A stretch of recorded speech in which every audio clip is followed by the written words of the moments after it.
doing a suit. Drink water. Don't drink and drive. Game over! Take it light. Okay. Now you're more fluent. Mackinac, he's got three! Up, Bears. So this is really good right here. Absolutely. Let's do it.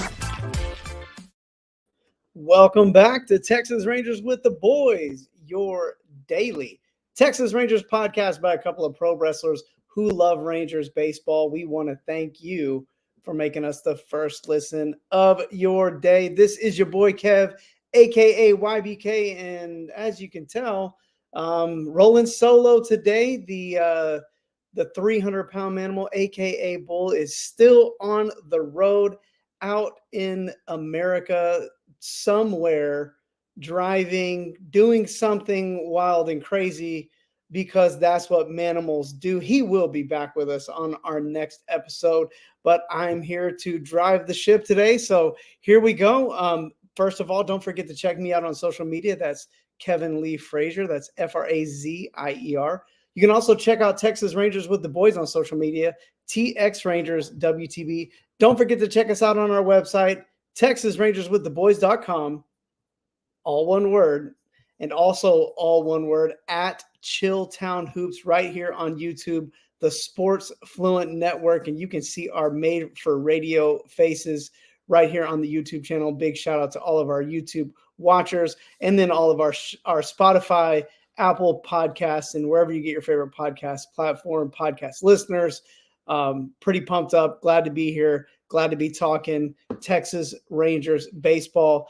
Well, I'm going to go ahead and just jump right into it.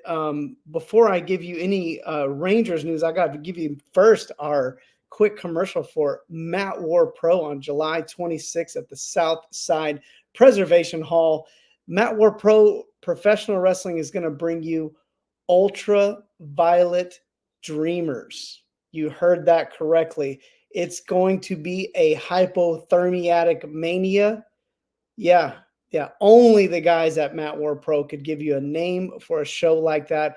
Only Matt War Pro will also bring you some great vendors. Kelly's Onion Burgers, Starry's Ice Cream, and Martin House Brewery will be serving up the alcoholic beverages. Please drink responsibly, and go check it out. July 26th is going to be a great time, just right over there on the south side of Fort Worth, a stone's throw away from wherever Bull says it's a stone's throw away from. But over there in the Magnolia, 7th Street District, where everything's bumping and jumping, right across from the Dickies skate park. A lot of fun, a lot of action going to be going on there. Those shows are loud, they're exciting, and there's always a bunch of big dudes out there wrestling. I know my kid loves every second of it. So I think I got it all in here. Now, what else does Bull say? He says his social media. So if you want to check out Bull on social media, it's at Bull Pro somewhere or at Manimal Bull somewhere. Facebook, TikTok, Instagram, X, one of those places. He's there talking baseball. I'm here talking baseball. We want to talk baseball with you. Well, let's just jump right into it. So Rangers 6.5 back still of Seattle. Seattle dropped their game. I think it was 11-3. They lost today. They're 4-6 in their last 10. So Rangers have a golden opportunity here to make up some ground on Seattle. The team making the move or making up ground, taking advantage of this golden opportunity more than the Rangers. Houston Astros 4.5 back now. They're 8-2 of their last 10. So they're the ones making big moves in the American League West right now. And we hate it. So we want to see our World Series champs, Texas Rangers. We want to see them make the move. And right now is the time to do it. We want to see this team get it together now. Right now, we've lost 2 in a row to the Milwaukee Brewers right off of a 4-game winning streak. So Rangers need to figure out something tonight and get off the schneid here and not get swept by the Brewers and take one against a really good Brewer team here on the road. Before we talk any more Rangers, I want to give you guys a quick fantasy update because I know Bull hates the fantasy. So now here I am. He doesn't hate it. He's just not into it like I am. Or like you guys who are our fantasy baseball players. Right now, the boys are just hanging on to a half-game lead over Wash and Josh's Candy Shop, and we got a 2.5-game lead on El Blondie. Now, head-to-head, El Blondie and Josh and Wash and Josh's Candy Shop, they beat the boys 2 games both times. So we're 0-2 against the second and third place teams in fantasy, but the season is still young. There's still a lot of fantasy to be played. And, I'm having a lot of fun on there. Again, feel free to jump into the chat. Give us your 2 cents, or if you want to propose a trade. I got some good players on my bench. So, hey, come talk to me. I need some pitching. Anyways, Rangers news. So Max Scherzer, a little bit of thumb soreness going on with Scherzer right now. Not a big surprise here, just because he had the thumb soreness before, before he got back to pitching in live MLB games. We know that Scherzer's got this nerve thing going on. We know he's had the surgery.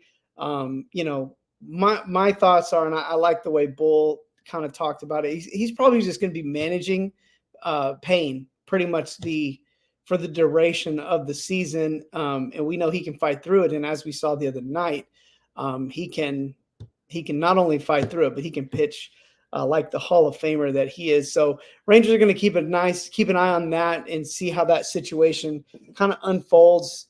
Just see what's going on with Max Scherzer. Cracking the top on a sparkling water here. It's 5 o'clock somewhere. It's 10:30 here. But so Max Scherzer, I think we're probably this is going to be an ongoing thing for him all year. Probably just going to be kind of not fully 100% healthy. But if he can play, we all know this guy's going to play.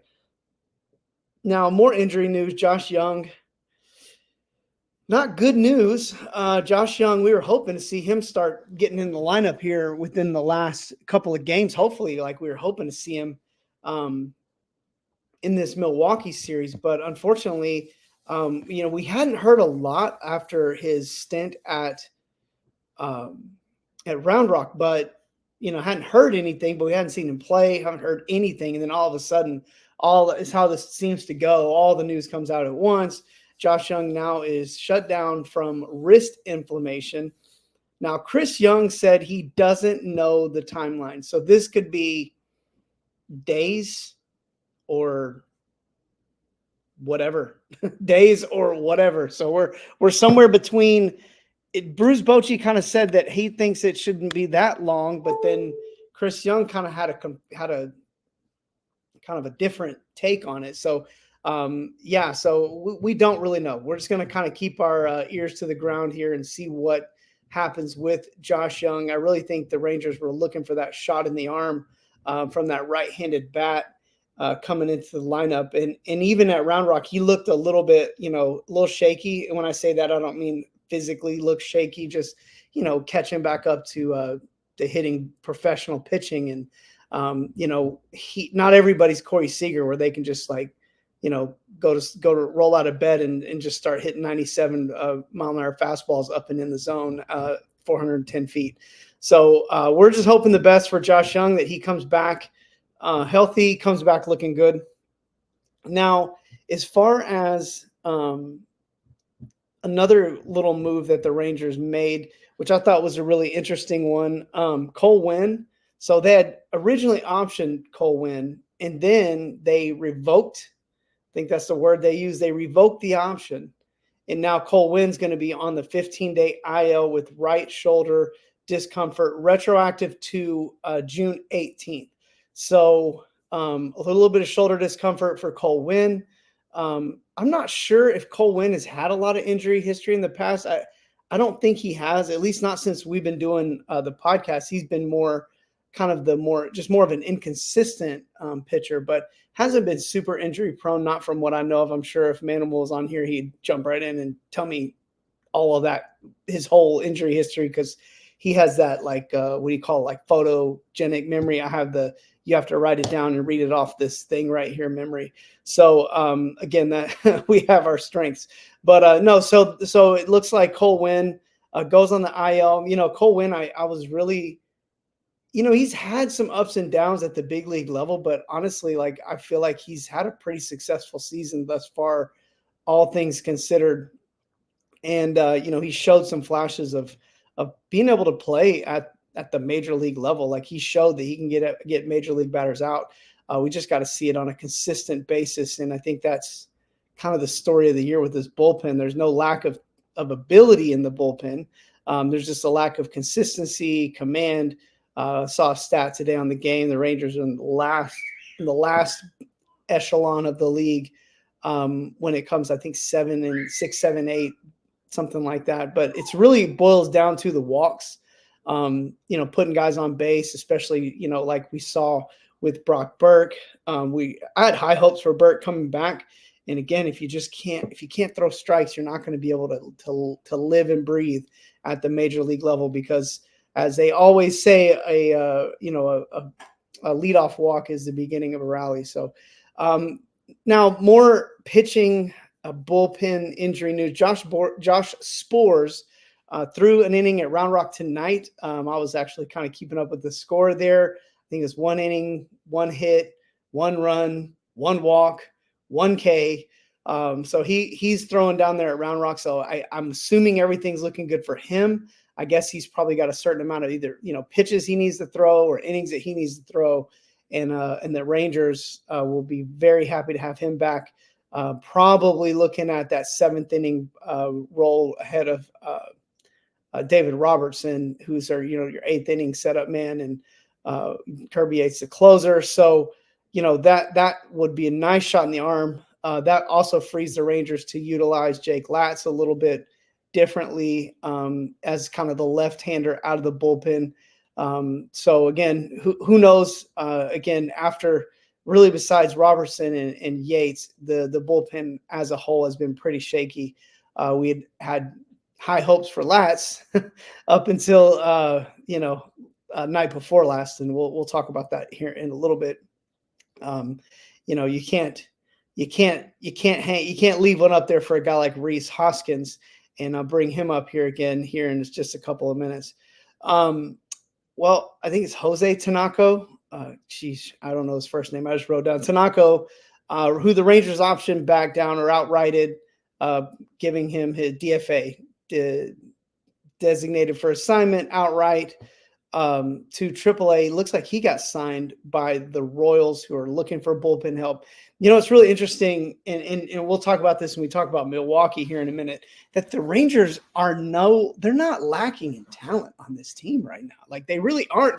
There's teams with better records that are signing pieces from the Rangers, like that have better records than the Rangers, pulling the scraps off the Rangers scrap heap. So the Rangers, it's not a lack of talent with this team. There's just it's a lack of being able to capitalize on opportunities and generate runs after the 5th inning, 4th, 5th inning, and really being able to score late in games. Last year, this team was not a big comeback team. This year, they're definitely not a big comeback team. So it's less about them coming back, just more about them being able to add runs late in the game. It's been a bit of a pain point for this team, and you'd like to see it get a little bit better. Now, another quick note, not team injury related, Rangers All-Stars. So guys, listen, we're at our home stadium. You get one time to be the World Series champs the first time.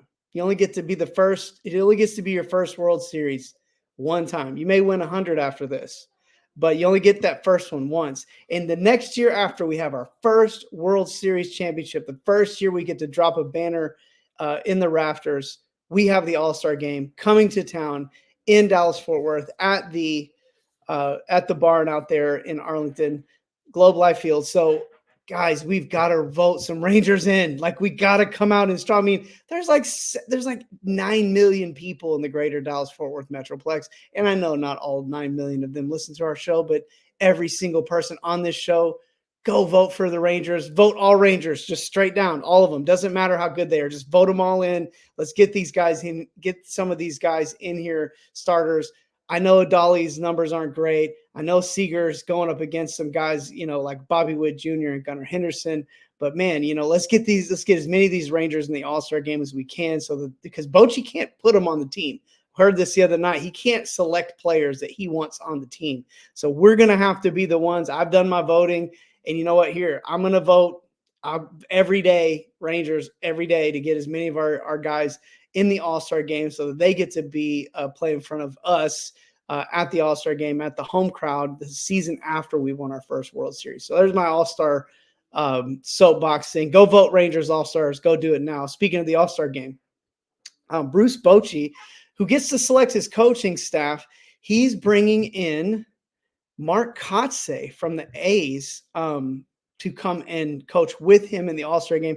I believe Kotsay coached under Bochy when Bochy was at San Diego, maybe, or played with him, something like that. But they have some kind of connection.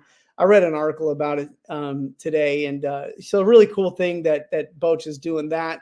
And then the rest of the staff is going to be Ranger staff, and Boch will have the rest of his guys on the staff along with Mark Kotsay. Maybe is this the heir apparent for Bruce Bochy? Like Bruce Bochy, as his career winds down, hopefully, like after he's won like 5 World Series with the Rangers, is Mark Kotsay the replacement? Anyways, that's getting way down the road, but really cool that Bochy's got one of his guys coming in for the All-Star game.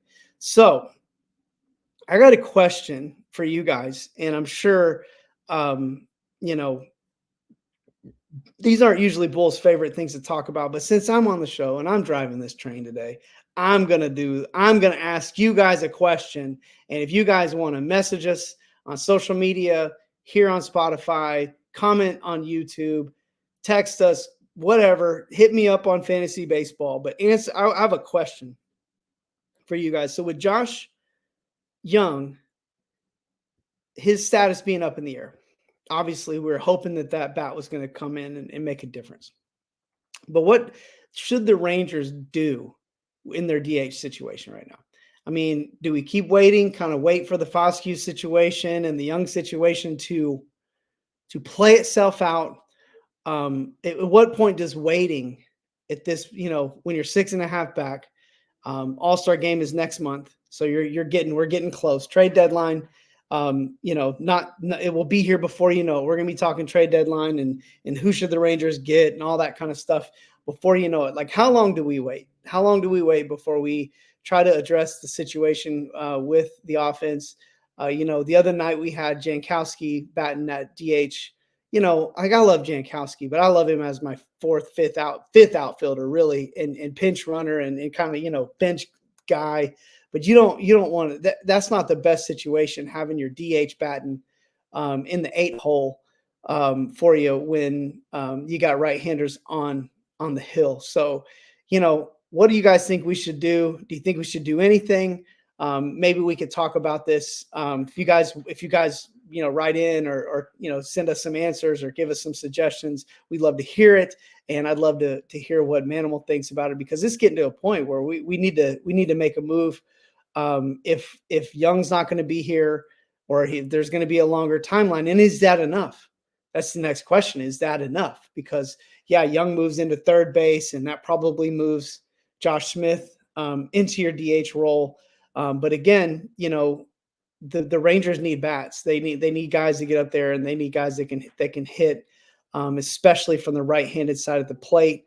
When those lefties come in there, Tavares hasn't been very good against lefties. Nate Lowe has not been very good against lefties. So getting a guy that come in and maybe fill in that role. Josh Smith has been great against lefties, but what do the Rangers do? What should the Rangers do? I want to hear your answers. I want suggestions. I got suggestions. But I know you guys, have your own suggestions. And again, it's always great to hear more opinions than just one. One more quick note before we get into these box scores and start talking about what went down over the last couple of games since we last aired. So 2 players that we've talked about on our Down on the Farm with the Boys exclusive content that we've talked about: Skylar Hales, Winston Santos, both pitchers that have been absolutely electric at the High A Hickory Crawdads team both get promoted to Double A. And this is a thing because now that means you're probably going to see some moves from Double A to Triple A. And, we talked a little bit earlier in the year about Dane Acker and his being on the Rule 5 draft next season. There's a big opportunity that he might get picked up and never play an inning for the Rangers. So why not give him a shot?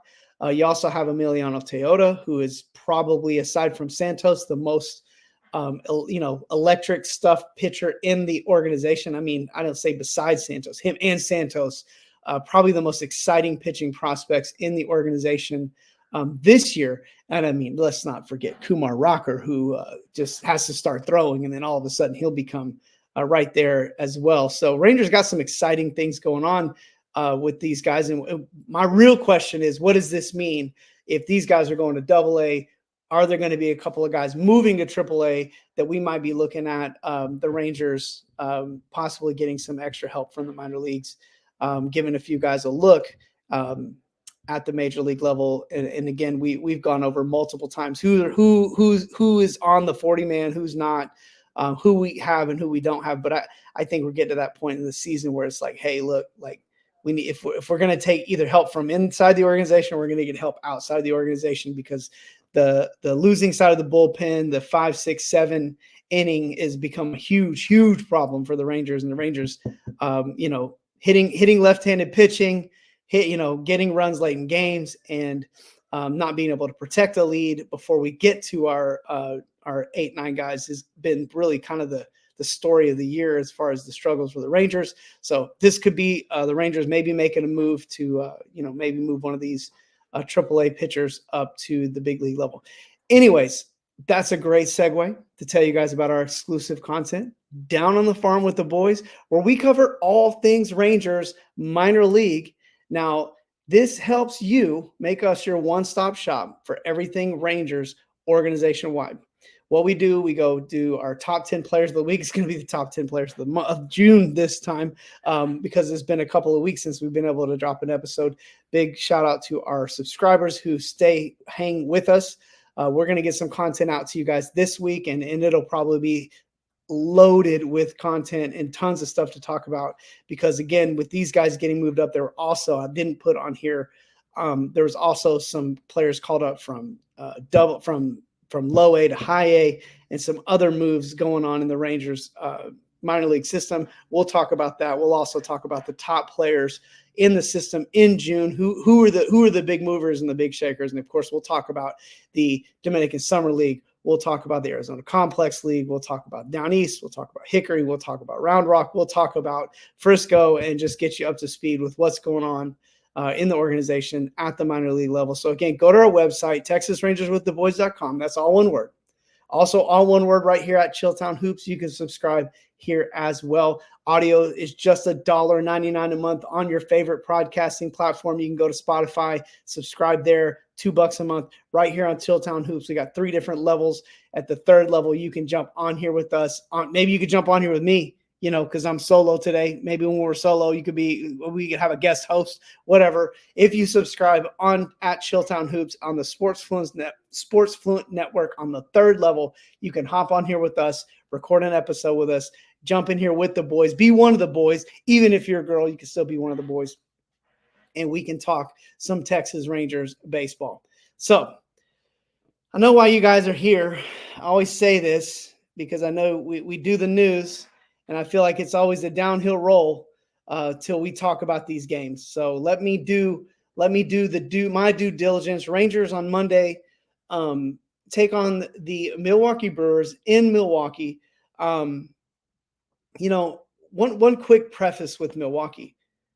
They lose their ace. They trade their ace, like intentionally trade their ace, Corbin Burns, to the Orioles. And still, somehow, this team comes into this series 46-33, hanging out in the top spot, 4 or 5 games ahead of a surging St. Louis Cardinals, who every single year, doesn't matter who it is, Doesn't matter if they're old, if they're young, if they're hurt, if it's replacement players, whatever it seems to be.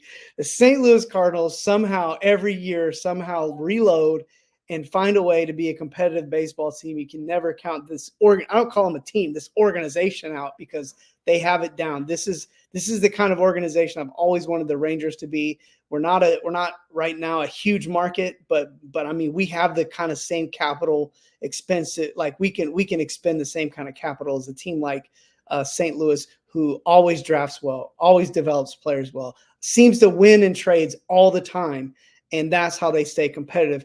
But the Brewers, same kind of thing. I mean, they trade their ace and then everybody else kind of next man up mentality. Kind of reminds you of a team from 2023 who won the World Series, your Texas Rangers. The Rangers just haven't had that next man up. I don't know if it's mentality, because I think that's kind of, I don't think that they're trying not to be the next best man up. It just hasn't worked out. Like you haven't seen players, whether they're young guys or veterans, journeyman, whatever, step in and be kind of at the same level as the person they replaced, like we saw last year. I mean, perfect example, Dallas Garcia goes down in the World Series, and Travis Jankowski, of all people, comes in and does the thing and is one of the World Series heroes. So, next man up is a huge thing. And if you're going to win in baseball, you've got to have it. It's just important. That's why chemistry is important. That's why it's good to have the right players on the right team. The Brewers, they're the epitome of the next man up. I mean, they've got their kind of their core guys, the Churio, Hoskins, whom they brought in as a free agent this year, whom I would have loved the Rangers to go get this guy. I brought it up earlier. We talked about just a minute ago. Who would the Rangers? This is the kind of guy I think I love these kind of guys. They're kind of the prove it contract. They've had a good history in the past. I mean, Rangers had a guy like that, Walsh, earlier in the season, but not quite at the level of Hoskins. Hoskins, just a fantastic hitter. Willie Adames, their shortstop hitting the middle of the lineup, and then Christian Yelich, the perennial all-star, and then Wilson Contreras, who is my fantasy catcher in both of my leagues. At catcher, that's their core guys, and then the rest of these guys, they put the right guys in the right place at the right time against the right pitchers. They play good matchups, they play good strategies, and honestly, they unlike what the Rangers, they score some games late, score some runs late in the game. So, Rangers strike first blood in the sixth inning. They get a couple of runs right off the bat in the sixth inning. It was a fun fifth inning. Let's see. I'm trying to remember how this went. I'm not. See, Bull's he's the guy. So Simeon gets a single. I haven't even watched the game, and I can't tell you what happened. And then Jonah Heim, who was, I think, on second base at that point, he scored. That moves Leody Tavares to second base. Corey Seager singles on a line drive. Tavares scores, Simeon to third. So Texas is up 2-0. And then, these are the kind of things that just can't happen. Rangers get, I think they loaded the bases in the fifth inning. And then, or we had a guy on third, runner gets to third base. And then wild pitch by Lorenzen, and then Churio scores. So now you got Rangers. It's Rangers 2-1 in the fifth inning here. So things aren't looking bad. It feels like it feels like the Rangers are kind of in a spot where we're like, okay, we're up 2-1. Things are looking okay. Now then, it's funny to watch me stumble through this thing. 2-1, Rangers score a home run. Dallas Garcia does that thing where he kind of leans into a pitch, kind of a pitch on the outside part of the plate. I think it was a fastball, and leans into a fastball, goes right center, kind of leans into the ball and just blasts it opposite field. Rangers looking good. They're up 3-1. You're thinking, all right, Rangers are we're up 3-1. Now we just got to get through the 6th and the 7th inning. If we can just get to the 8-9, I think we're going to be all right. And yet again, that part of the bullpen that the Rangers so struggle with, this happens. So Lorenzen comes in, first batter. Contreras smashes a double, into the gap between Garcia, and then Latz comes in. First guy comes up. Got Contreras on second. You walk Yelich. Next guy up, Adames. He walks. Now you're loaded. Bases loaded. Nobody out. And Rhys Hoskins, who, probably the last guy I wanted to see up to the plate at this point. Righty, lefty, just tattoos. Jake Latz pitch that literally looked like it was just like right down the middle. I mean, it was, fastball up, four-seamer, top of the zone. I think it was a night. He had some heat on it. It was 97 miles an hour, 96.4. I don't think it's a bad pitch, but it is right in the middle, right in the middle of the zone. You want to see that pitch more on the corner, at the top of the zone if you're going to throw it there. For Hoskins, man, just absolutely tattoos the ball. And then at that point, Rangers are now down 5-3, and we're playing catch up, and that's not a place that you want to be. The piling on happens after that. I believe they get one more run after the home run, gets a single. Then you get Hernandez coming in. Hernandez gets a double play right away, but so that causes Frelick's out at second, Churrio's out at first. Then you get another walk, stolen base. So again, how many walks? 1, 2, 3, 3 walks in the inning, 2 extra base hits, and then you get a single and a stolen base. Then Monasterio singles in to center fielder. Perkins scores 6-3. And really, that's going to be the game for the Rangers at that point. So, again, man, it's like you got Monasterio. He's your 9-hole. Churrio, Perkins, and Monasterio 7, 8, 9. These guys go 3 for 9 with a run batted in, 2 runs scored, 2 walks. I mean, you let the 7, 8, 9 guys get on base 5 times in this game. Again, just kind of the same story with the Rangers struggling with the guys they're supposed to get out. And again, when the guys that you're not supposed to get out, or the guy, I don't know if that's the right word, but the better players on the team, the Hoskins, the Contreras, all that does is put ducks on the pond for those guys and put more pressure on your pitchers to have to do things with their better players. So Rangers struggle in that area. And again, just that holding a lead, protecting a lead, 5th, 6th, 7th inning bullpen work just been atrocious for the team up to this point. And, the big struggles, Rangers can't get any runs after the 6th inning. Just not much happening there. There were some good, some highlights of the game. I mean, Langford, got a hit. He continues to hit well. Josh Smith got on twice. Simeon and Seager both got a couple of hits in the game. You like to see that Jonah Heim got a hit. Leody Tavares looked pretty good at the plate with 2 walks, scored a run. You're just going to need more. And honestly, you just need better timing. 2 for 7 with runners in scoring position is not terrible. So, at the end of the day, Latz gets the loss and the blown save. Piguero, who pitched for the Brewers who tacked on after Peralta, who's about as electric as it gets. Piguero gets the win, 5-2. McGill, whew, man, you got to get to him before him, because that guy, he's got some juice. I mean, he just mowed him. Like he just mowed him. Like it was just like he was fantastic. 100-mile-an-hour fastball, pretty much can do whatever he wants with it.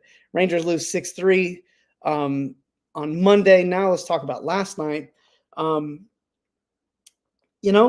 Offense kind of got Rangers score one in the first inning, and that was it. That kind of the story of the game. Brewers pecked away a little bit here and there, a couple of home runs for the Brewers. I mean, it's pretty much this slug. Contreras with the double and then Ortiz with the homer. So, you say, you have top of the order got you this time. Rangers fare a little better against 7, 8, 9, but your top three guys scored all three runs: Yelich, Contreras, and Ortiz. Little slug, little home runs, and then manufacturing some runs. You can't fault Heaney. I thought Heaney was good again. Guy 2-9, but has been one of the better pitchers, one of the more consistent guys for the Rangers. He only gives up 2 over 5 innings, strikes out 5. Burke with just comes in and just walks everybody, gets 2 outs, and then walks 3 walks in an inning. Dunning comes in. He gives up another run as well. I didn't think Dunning was bad. I honestly feel like he's really confident when he comes in as a reliever. You feel like he just has like a little bit more swagger to him. But, you give up 3 runs to a Brewers team who can hit, especially like 1 through 5. I mean, these guys, they can hit, man. I mean, and you got a lefty going out there too, and they do really. I mean, they got a lineup, man. I mean, Contreras, Yelich, Adames, Churio, Hoskins. These guys are solid major leaguers that would start on any team, pretty much in the league in some form or fashion. So, holding these guys to 3 runs, not a bad deal, especially at home in that ballpark. A lot of funky things apparently go on with that ballpark. They close in the roof. When the roof's open, the ball flies out. When the roof's closed, the ball doesn't fly out. And apparently there's some kind of conspiracy theories about the Brewers get a lead, then they close the roof. I don't know if that's true or not. Doesn't really matter to me. Rangers need to be able to overcome any of that. The opener didn't quite work for the Brewers as they had hoped. They brought in the Milner, and he's pretty much the only guy that gave up anything really to the Rangers. I think you got Seager on with a double. And then Josh Smith, I want to say it was Josh Smith that came in. Let's see, how did that? Let me figure. I sat there and watched the dadgum thing, and I can't even remember how it went. But I know Simeon struck out. Seager comes in, hits a double, has everybody run all over the place trying to get the ball. He's on second. Josh Smith hits like not one of those screamers. Just hits a nice little single, which gives Seager plenty of time to make the round from third. He scores on the single, and the next thing you know, Garcia comes in, double play, and that is all she wrote for the Rangers offense. Tavares had a single that he smoked a single, I think 109 or something up the middle. Heim got another hit, which is I'll take anything I get from him right now. Garcia, you'd like to see that, maybe he's getting things straightened out. But, just offense has really been, you can't say hit or miss. Raw offense has kind of been miss, hit. I mean, it's just, they haven't really been that good. And again, it begs the question. Obviously, we know we need some bullpen help. 6, 7, 8. 6 and 5, 6, 7. I think that will kind of work itself out. I mean, you've got Urena, you got Dunning in the bullpen now.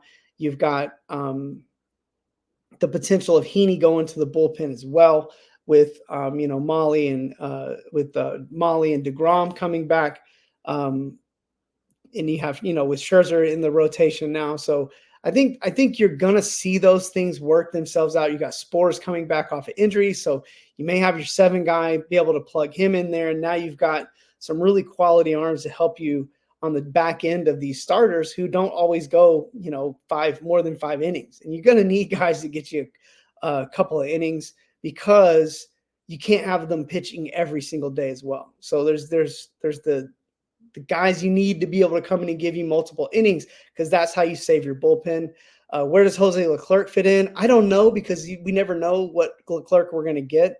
When you get the good Leclerc, I mean, he's as good as any pitcher in the game. And then if he does what Hernandez has been doing, what Burke has done, what Lass is doing now, like these guys come in, they start walking guys, and it just gets really tough once you start putting runners on base to keep major league hitters from just moving the guys over. I mean, anyway, Rangers dropped 2 in a row to the Brewers. It's not the end of the world, given the fact that the Rangers still have, Seattle has struggled a little bit and, helped the Rangers not lose a ton of ground. The Astros, as we said earlier, have leapfrogged the Rangers now and are 2 games ahead of them. So I think I'm supposed to say who won and lost that game. Hold on, let me tell you here. So Wilson gets the win for Milwaukee. Heaney takes the loss. Peguero, the 8th player for Milwaukee to record a save this year, seems to be a league-wide thing. And so now we move to today, 1:10 Central. So we got an afternoon game. So I forget what they call those, like a getaway game. So go, leave work at noon, jump over to the ball yard and watch some Rangers. Or you can't jump over to the ball yard because it's in Milwaukee. But jump over to your favorite sports bar, go home, hang out with your significant other, or just by yourself with your dog, doesn't matter. 1:10 start time. Rangers got Nate Eovaldi on the hill, probably the best guy on the team to go for them, kind of what you call your stopper. We need some help, and hopefully Eovaldi can step in there, help us get a stop here and get a win, and turn around and it just does not get any easier, because right after Milwaukee, you just go right out of the fire into the frying pan. You head over to Baltimore, who is kind of a juggernaut this year, but also they came in last year as the best team in the league. Rangers took them out, and so who knows? Maybe this is we say this. It feels like we say this every show. Maybe this is a turning point for the team. Look, I just one win at a time. Let's beat Milwaukee today, and then we'll take that next game as it comes along, one at a time from now.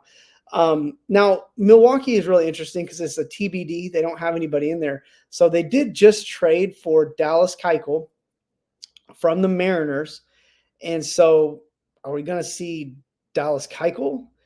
They also did, I believe the terminology is, purchased the contract of Joel Kuhnel. Now, the guy that they had, I believe, who was probably in their rotation, or the guy that was supposed to start, or they had slotted, was Carlos Rodriguez, but he's headed back to the minors with an 0-3 record and a 730 earned run average. So Joel Kuhnel has been purchased. So you got a righty that he's a veteran guy, been pitching. I don't even think, is he even a starter? No, he's not even a starter. Sorry, guys. Typical Kevin there. Joel Kuhnel is not even a starter. Maybe they brought him in for an extra bullpen arm if they needed, but I'm going to go with it's going to be Dallas Keuchel, the lefty. Obviously, Rangers struggle against left-handers. You get your best chance to get some of their bats when you throw a left-hander out there. So I'm going to go on a limb and say you're going to see Dallas Keuchel today against the Rangers. Probably see Kuhnel at some point come out of the bullpen, but there you go. So that's what we got. We will hopefully, I think we'll be back tomorrow. I'm not going to make any guarantees because I do have something right after. No, I think we should be good to go. We'll figure something out. Hopefully we can get an early one in and get it out to you guys tomorrow. Get a quick one in, and we'll have the boys back. Bull will be back in town. He gets in late or early this morning, or I don't know. 2:18 is what is ETA. So again, Godspeed to my brother. Get home safe. Let's jump back on here tomorrow. We'll do some more Rangers talk. Hopefully we're strolling into Baltimore with a victory. Don't forget to check us out on social media. TX Rangers WTB. Don't forget to check out that website, TexasRangersWithTheBoys.com, which is all one word. And you can check also all one word right here on the Sports Fluent Network. There it is right there. Sports Fluent Network at Chilltown Hoops on YouTube, all one word as well. Thank you for subscribing on your favorite podcasting platform. You can go to Spotify and you can subscribe to the audio version of our exclusive content down on the farm with the boys. We cover all things Rangers minor league. For my absentee co-host, this is your boy Kev. We are Texas Rangers with the boys. We're signing out.